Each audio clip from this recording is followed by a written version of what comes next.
It's being called the most lethal tank in NATO.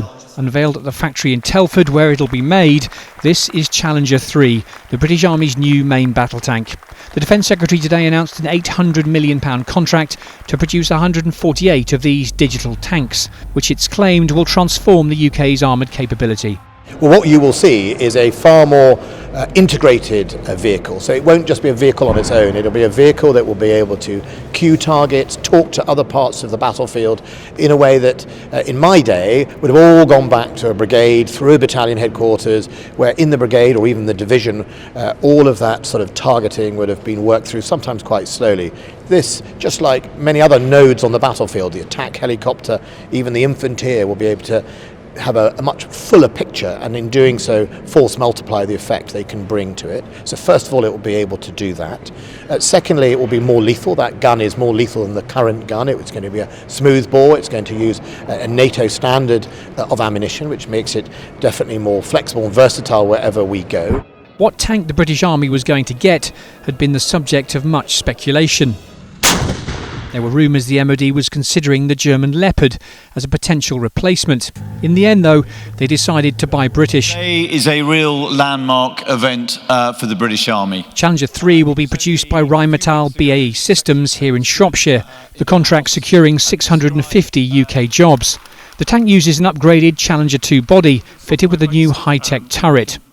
So what's different about the Challenger 3? Well, its high-velocity ammunition can be programmed thanks to its digital turret, equipped with a 120mm smoothbore gun.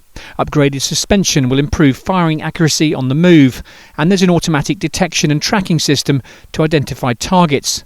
There are thermal long-range cameras for day and night imagery, and its upgraded engine with a new cooling system can take the Challenger 3 up to 60 miles an hour. And it's future-proofed with digital capability to integrate information from all domains. Initial operating capability is expected by 2027, with full operating capability by 2030.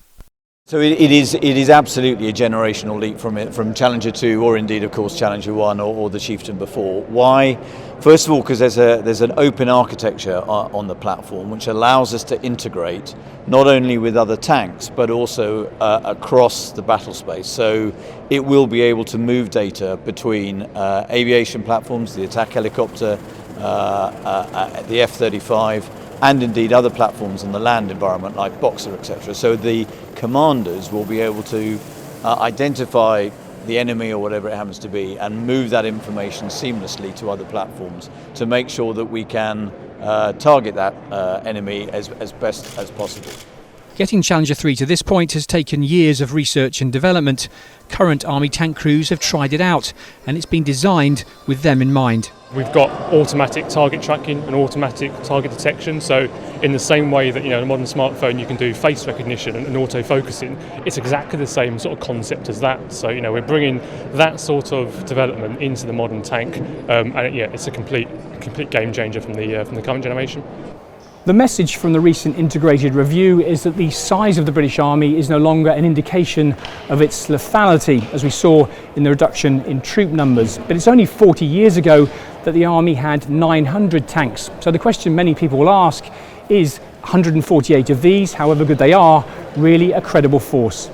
Not that long ago, most of the Allies had thousands of tanks. So tell me why 148 would be 2 regiments worth is going to be a credible force? Well, because I think it's going to be credible to deliver, a armoured brigade when you need it, at the time you need it. The key we've learned from Iraq, for example, is you can roll up an enemy armoured brigade in fairly short time, as we saw the Allies did against the Iraqi Saddam Hussein. But once you've done that and consolidated, you need a different type of force to build the peace or build the nation. And that's why I don't think you need so much mass over a long period of time. Not long ago there was talk of the UK following the Dutch example and potentially mothballing its tanks. Today's contract announcement, very much a statement. The British Army will remain an armoured force, smaller maybe, but with an even greater punch. Simon Newton, Forces News, Telford. If you enjoyed this video, don't forget to like and subscribe to our channel.